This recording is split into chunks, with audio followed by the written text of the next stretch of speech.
Assalamualaikum warahmatullahi wabarakatuh. Waalaikumsalam warahmatullahi wabarakatuh. Ketemu lagi bersama kami di podcast Obor. Obrolan horor.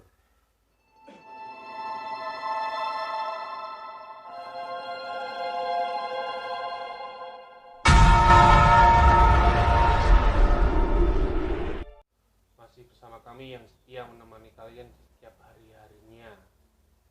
Dengan aku yaitu Rizky Ale dan partner saya yaitu Bang Yoks. kali ini kami akan mengisahkan suatu kisah dari seseorang. Kisah nyata dengan judul Bangku Kosong. Jadi kami sudah minta izin pada narasumber sebelumnya dengan user Twitternya yaitu kucing bucin dengan usernya kali ini Krisna Aprilian 5. Bagaimanakah keserannya cerita Bangku Kosong ini? Apakah ada penampakan atau aktivitas yang gaib? Tentunya tonton terus video ini sampai selesai. Jangan lupa juga siapkan amunisi untuk menemani kalian gitu, menonton video ini sampai selesai. Pasang headset agar feel horornya tuh dapat, pasti lebih terasa horornya. Oke Bor, langsung aja kita nyalakan obornya. Aku Trisna, kadang dipanggil Nana sama teman-temanku. Aku akan menceritakan pengalaman horor dariku dan beberapa temanku yang terjadi di salah satu tempat bimbel di kotaku waktu aku masih kelas 3 SMP.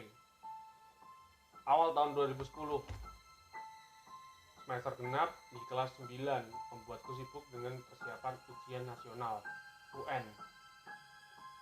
Pendalaman materi di sekolah yang wajib diikuti oleh semua siswa kelas 9 kurasa belum cukup untuk membekali kami lulus UN dengan nilai yang memuaskan. Bukan hanya itu saja, setelah lulus UN aku juga harus mengikuti tes tulis masuk SMA. Oleh karena itu, ayahku mendaftarkanku di salah satu tempat bimbel di kotaku. Ayah mendaftarkan aku di kelas semi privat, yang mana dalam kelas itu isinya tidak boleh lebih dari 10 anak. Saat itu di kelasku ada 7 siswa, yaitu aku, Elsa, Dina, Nisa, Fitri, Sela, dan Dio. Kelas ini kami mendapat jadwal jam 3 sore sampai 5.45 sore. Hari Jumat, aku datang lebih awal. Jam setengah 3 aku sudah tiba di tempat bimbel. Saat itu kelas masih kosong. Aku memasuki ruangan yang luasnya sekitar 4 x 5 meter. Lalu aku duduk di bangku kedua di bawah AC. Meja di kelas ini bentuknya sama seperti meja di sekolah, terbuat dari kayu dan ada laci kosong di bagian bawah meja. Locker. Menaruh tas ini. Lain dengan kursi yang di sini, bukan kursi kayu seperti sekolah, tapi kursi lipat. Kursi. Bisa dilipat. Ada sponnya itu. Oh iya, ini jadi ada denah ruang kelas yang di tempat bimbelku. Maaf kalau tulisannya Krisna kayak jelek. Apa-apa. Untuk keterangan tempat duduk Vina ada hubungannya dengan cerita nanti. Jadi itu ada denahnya, ruang kelas menghadap ke papan, dan tempat duduk yang akan diceritakan itu ada di posisi paling belakang. It's nice, kataku sambil mengibaskan rambut dan menikmati sejuknya angin dari AC. Kebetulan cuaca hari itu sedang terik-teriknya. Tiba-tiba ada suara kursi lipat. Krek. Awalnya aku biasa saja dan mengira mungkin itu suara kursi yang aku duduki. aku masih tetap menengadahkan muka menghadap ke depan, ke AC, dan menikmati udara dinginnya AC itu. Krak, krak. Suara itu lagi. Baiklah, kali ini aku yakin suara itu berasal dari belakang. Aku menoleh ke asal suara itu. Kulihat kursi itu bergerak sedikit mundur. Aku menarik nafas panjang, terpaku, ucap basmalah, lalu aku lari keluar dari ruangan. Pada saat aku keluar kelas, ada salah satu office boy yang melihatku. Dia bertanya, "Apa mbak, kok keluar buru-buru ngono?" Anu, kecebelan cicak mas, aku kaget. Aku tak ingin memberitahunya apa yang barusan aku lihat. Aku tak ingin dibilang mengada-ngada karena ini masih jam 3 sore.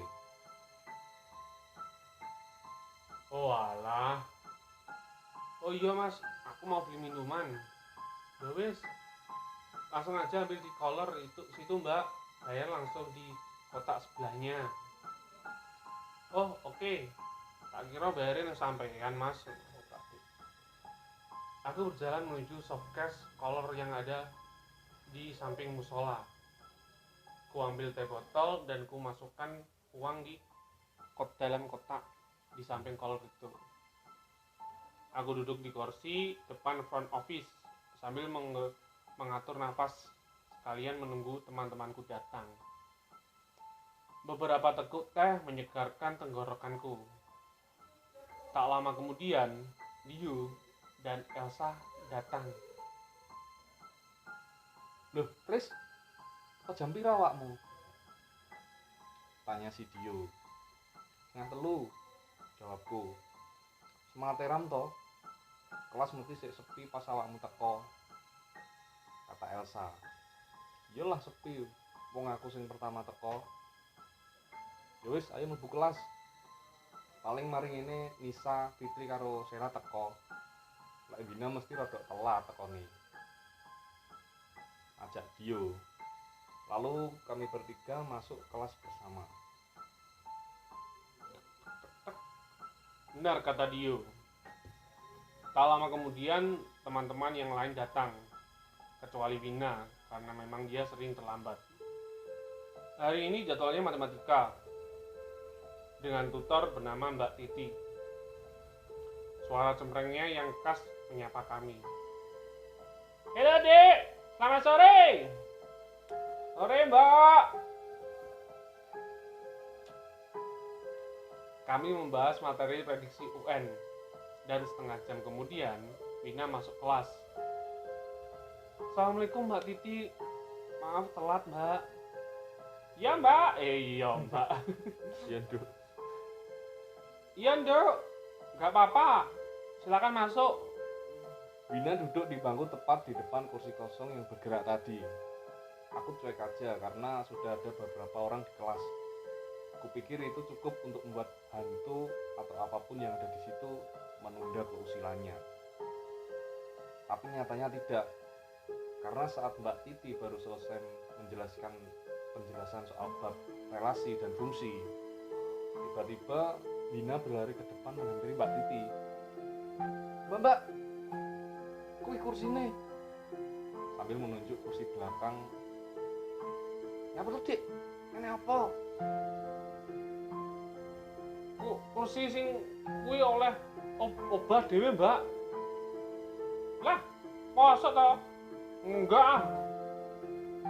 Demi Allah Mbak, aku ki mireng dhewe mau suarane krek-krek. Terus aku noleh nang mburi iki kursine obah dhewe. Tak sawang nglungguhane iki kempes Mbak. Kaya ana sing nglungguhi ngono lho." Lalu Mbak Titi mendekati kursi itu dan memegang gigitannya. Tiba-tiba beliau berteriak, "Wah!" Lalu beliau berlari keluar kelas. Sontak kami semua juga berteriak karena takut dan kaget mendengar teriakan Mbak Titi. "Wah!" Kami berhamburan keluar kelas. Teriakan kami terdengar oleh semua orang yang ada di bimbel. Anak-anak SD yang berada di kelas sebelah bertanya, ada apa kak? Kok teriak-teriak gitu? Kita kaget. Anak SD, gak apa-apa dek, cuma ada tikus lewat tadi. Kita kaget, jawab si Nisa. Dia sengaja berbohong agar mereka semua nggak takut.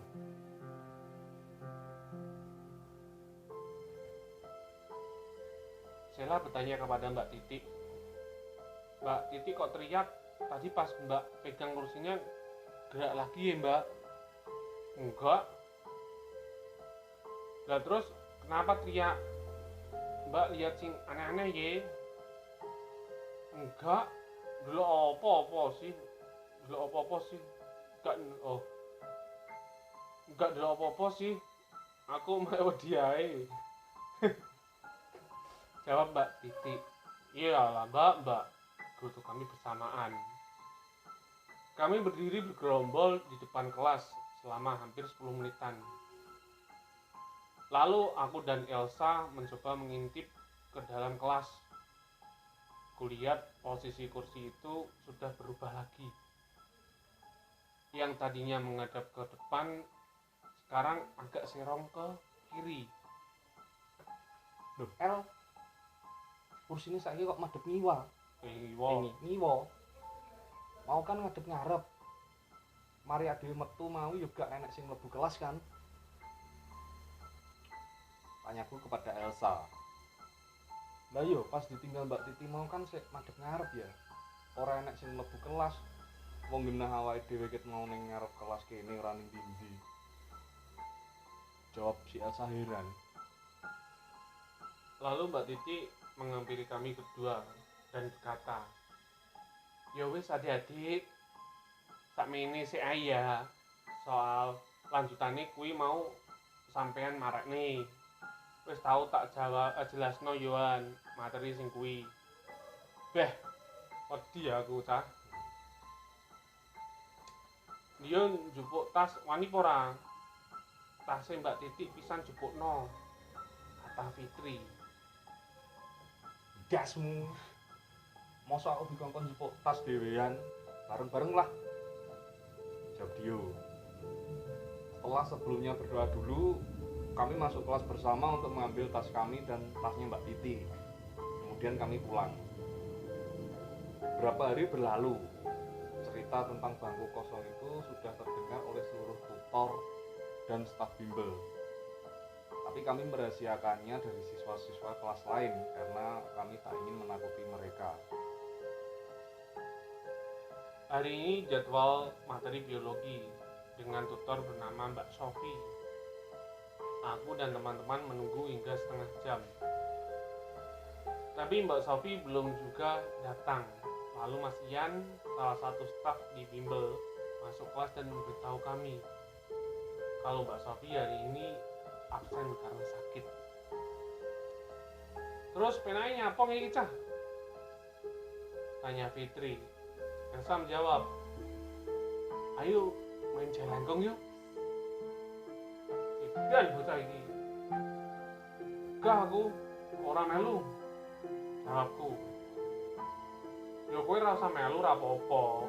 Tunggu ning ngarep, aku karo Dio main jelangkung nang buri. Piye Di? Oke El, liyane enek sing tertarik ora iki? Kata Dio. Aku, kata Fitri, Nisa, dan Sela bersamaan. Sementara Wina duduk denganku di depan. Oke, lek ngono tak siapke alat-alat sik. Lho emang awakmu arep gawe boneka jelangkung El?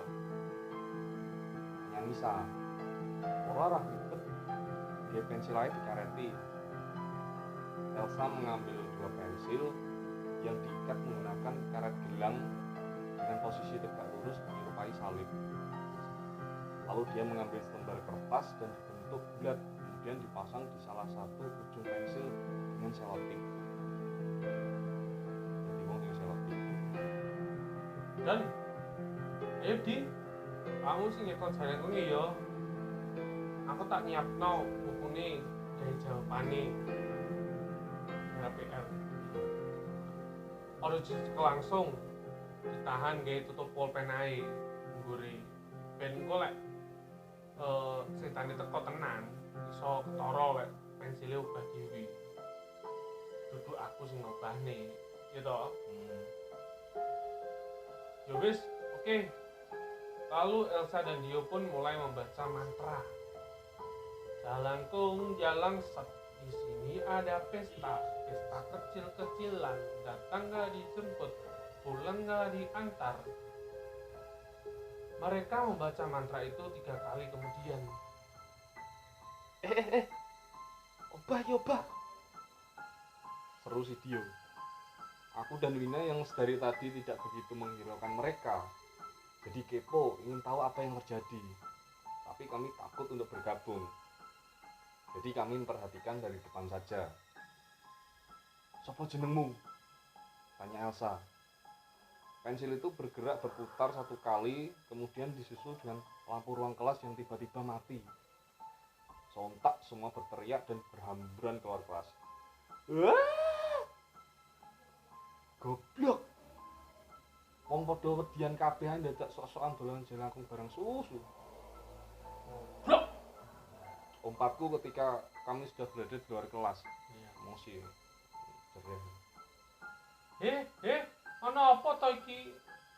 Kelas iki kok heboh dhewe. Bengak-bengok gak jelas. Tanya Mas Fajar, salah satu tutor SD di sini. Mas, lampunya mati. Jawab Sela, Mas Fajar menekan sakar lampu di sebelah pintu 2 kali. Lalu lampu bisa menyala lagi. Mek lampu ngene ae mati. Bengak-bengok kaya ketemu demit ta. Ki mau kok iso mati nyapa? Tanya Mas Fajar. Gak ngerti Mas, ucuk-ucuk mati dhewe. Ya wis, nek ngono. Aja granggang ae, Dik. Kedengeran sampai kelas 1 lho. Sin. Yang belakang kae lho. Sini ya. Iya Mas, maaf. Mbak Dewi itu pun datang. Cah, mari ini mlebu kelas ya. Kayak dibahas. Tak ceritanya sesuatu. Kata Mbak Titi, tutor matematika yang tiba-tiba menghampiri kami. Kami memasuki kelas dan duduk lesehan di depan papan tulis. Lalu disusul Mbak Titi yang telah masuk langsung menutup pintu, kemudian ikut duduk bersama kami. Tak ceritani ini loh. Ini sing dialami karo Mbak Nurul, tutor bahasa Indonesia. Mbak Nurul ini kancaku Mas. Pas kuliah mbiyen. Iya. Pas Mbak Nurul ngajar winginane sing masuk mek bocah wong telu tok. Kudune kan kelasnya ning mburi kono, kelas mburi. Tapi kelasnya kono kan combo. Jadi dipindah ning kelas iki. Kebetulan kelas iki pas kosong. Nah, Mbak Nurul kan sadurunge ngajar ning ini. Mau ngajar ning sekolahan ket isu, ngajar ning kene kan kene sampai bengi otomatis awake yo kesel ya. Ngantuk pisan. Paling kondisi.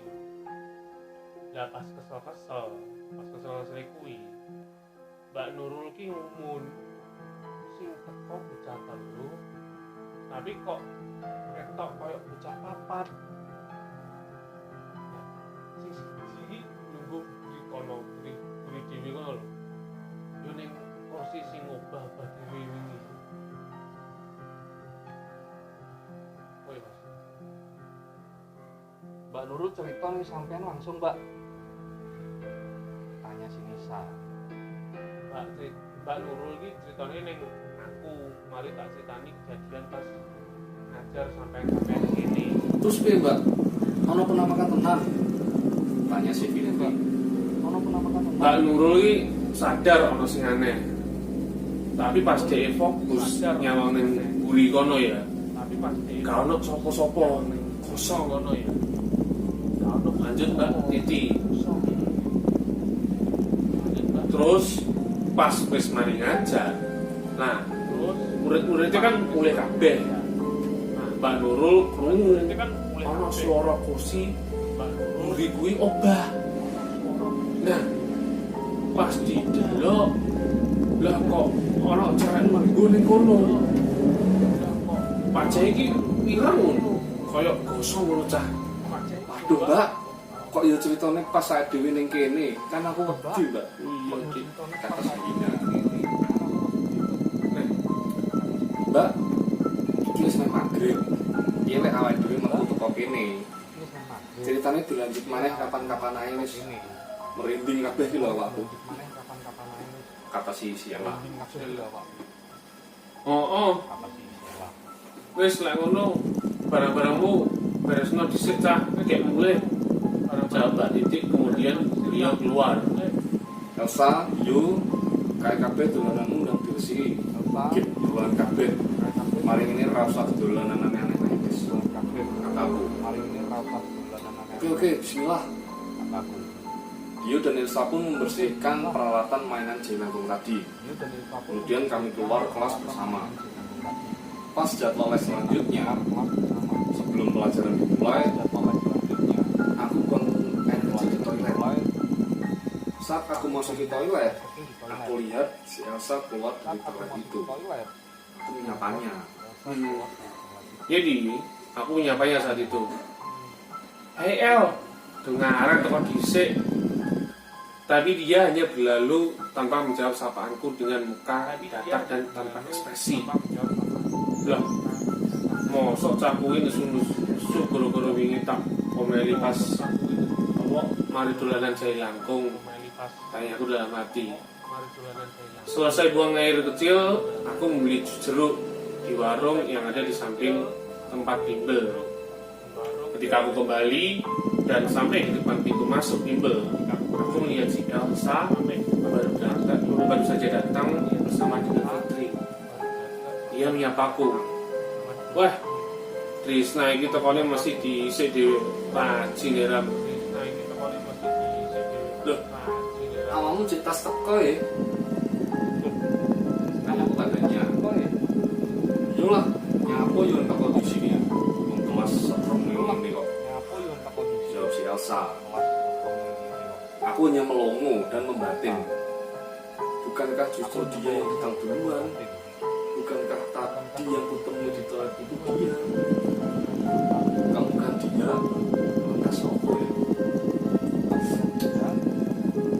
Mungkin penunggu tempat les ini menyalaku. Tapi untunglah dia menyerupai Elsa.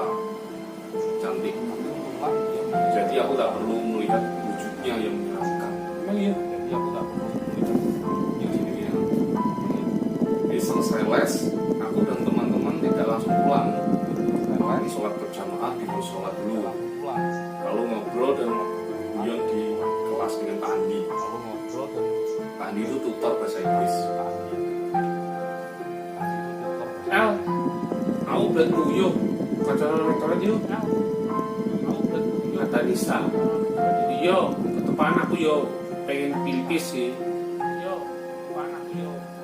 Jawab si Elsa. Kemudian mereka berdua pergi ke toilet. Iya cah, pada Arab datang nih SMA mandi. Tanya kan, cak mandi. Lulus wae dulu pak. Jawab dia. Loh, iya cah. Awakmu iku kudu optimis. Wong wis dilesno larang yo mosok ora lulus. Kudu lulus lah. Sip Pak Adi. Lek kula jenenge datang nang SMA 3 Pak. Kata Fitri, kula teng SMA 2 mawon Pak.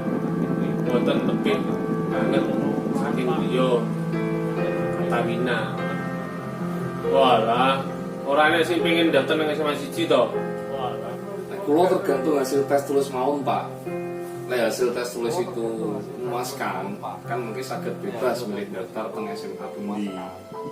Terus saya kalau saat menikah sudah rumiyin sinau mumpeng saya mau kau tes Jawa mantep ki, lanjutkan dok. Jopadi. Tiba-tiba kami semua dikejutkan oleh suara teriakan seorang dari arah toilet. Sopo sing bunyo? Tanya Pak Adi. Dia membuka pintu kelas dan mendapati Elsa dan Nisa yang tiba-tiba berlari menyambar pintu. Elsa dan Nisa. Loh, ini apa iki? Alnis. Loh, ini apa iki? Tanya Pak Adi. Alnis. Anu Pak itu. Tanya Pak Adi. Jam Nisa terbata-bata sambil menunjuk ke arah belakang. Jam Nisa terbata-bata. Lungguh sih cah, lungguh. Belakang. Ampekan dhisik. Lungguh sih dah. Kata Pak Andi sambil menunjukkan Elsa dan Nisa. Lalu Elsa tiba-tiba nangis. Lalu Kami berusaha menenangkannya dan memberi dia minum. kami berusaha menenangkannya. Setelah Elsa mulai tenang, dia bercerita. Setelah Aku Elsa mau- mulai tenang, dia bercerita. Aku mau kan pipis neng toilet. Aku Nah, mau sebelahan karo Nisa. ke toilet. Guri wis sepi, jam bocah kelas guri wis padha mulai. Ini udah sepi. Lah aku mari dhisik pipis e. Aku ngenteni Nisa Aku ning mari arep toilet. PC. Aku ngenteni Nisa ning arep toilet. Terus aku roh ana wong wedok lungguh ning Terus dhuwur lawang toilet. Wedok nunggu Rupane iki ukuran toilet. rambutnya iki acak-acakan, ambine lusuh, Rambutnya iki terus apa wajah iki ini lusuh. gosong.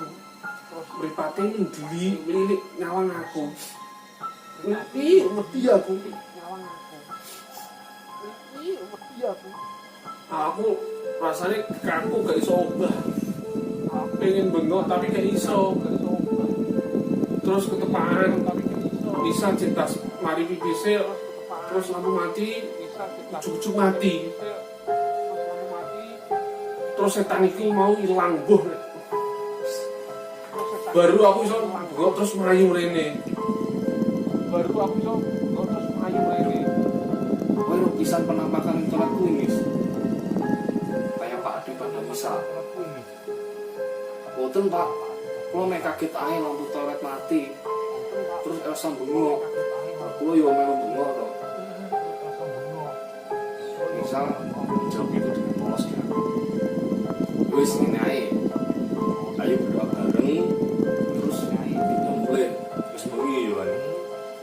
Kata Pak Adi. Kami pun berdoa bersama, terus kemudian pulang. Jadi setelah kejadian itu, Adi mengusulkan pada staf dan OB agar kelas kami yang tadinya kosong setelah kami selesai bimbel supaya sering dipakai untuk beribadah atau aktivitas apapun lah agar tidak sepi dan gelap. Alhamdulillah sejak sering digunakan untuk ibadah dan aktivitas lainnya, kami sudah jarang sekali mengalami gangguan dan tidak pernah lagi melihat penampakan si gadis yang kosong tersebut. Singkat cerita, aku berhasil lulus ujian nasional setelah melihat pengumuman dan merayakan kelulusan dan dengan teman-teman. Aku mengunjungi tempat bimbel. Di sana aku bertemu dengan beberapa staf yang sedang makan siang di kelasku. Ternyata sekarang kelasku itu dijadikan semacam antri untuk para karyawan dan stafnya. Sekian cerita dari Mbak Kucing-Kucing Ede Krisna Aprilian, Trisna Jalaran Sapa Kurinya. Krisna itu cinta. Namanya cinta itu dengan nama.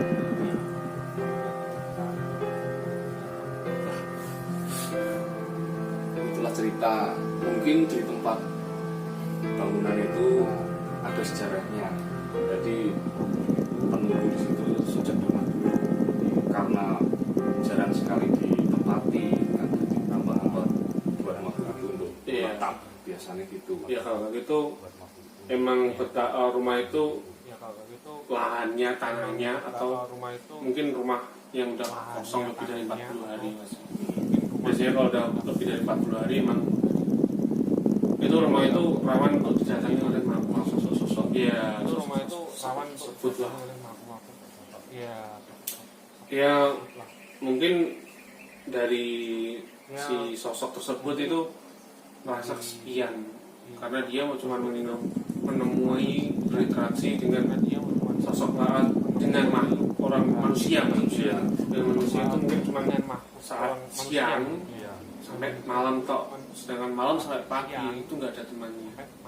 Jadi dia merasa kesepian dan akhirnya mengusili orang-orang tersebut, mencari perhatian lah. Dia mengambil kalau dia itu ada di situ. Iya. Sebenarnya kalau dia datangnya baik-baik, dia kan bawa tas, bawa formulir, daftar kan sih diterima. Enggak cara gitu kan, kasihan kan orang lain. Enggak cara enggak gitu kan. Ya kalau emang bajunya nggak ada, beli di Matahari dulu. Ya kalau emang bajunya enggak ada di Matahari. Dia mengingatkan buat teman-teman yang mempunyai cerita horor bisa di-share kami lewat link yang ada di deskripsi, atau juga bisa lewat akun sosial media official @obarobor di Instagram dan Twitter, atau juga bisa akun media sosial pribadi @jogi. Aku Rizky Ale. Terima kasih juga untuk Mbak Adik Kucing Bucin dengan Mbak Trisna yang sudah mengizinkan kami mengangkat ceritanya kan dari hidup kami yang bukan dari pribadi. Maaf bila ada salah kata atau salah pengucapan dalam ceritakannya, kami mohon maaf. Bila ada untuk juga dan juga untuk Batur ya, sahabat obor, bila ada salahnya kami juga mohon maaf. Terima kasih sudah menonton video kami sampai selesai. Jangan lupa like, comment, share, dan subscribe, dan klik tombol loncengnya biar gak ketinggalan video-video dari kami. Jan Doroi, Jan Telui biasanya selat malam. Jan Telui, Jan Lupa, Dini hari. Itu pamitan. Iya, pamitan, Mas Wayai. Ajannya pamit. Bari kok loro jago, Mas. Oke, cukup sekian. Sampai utawis. Cekap semanten. Wassalamualaikum warahmatullahi wabarakatuh. Salam Obor. obrolan. Oh iya.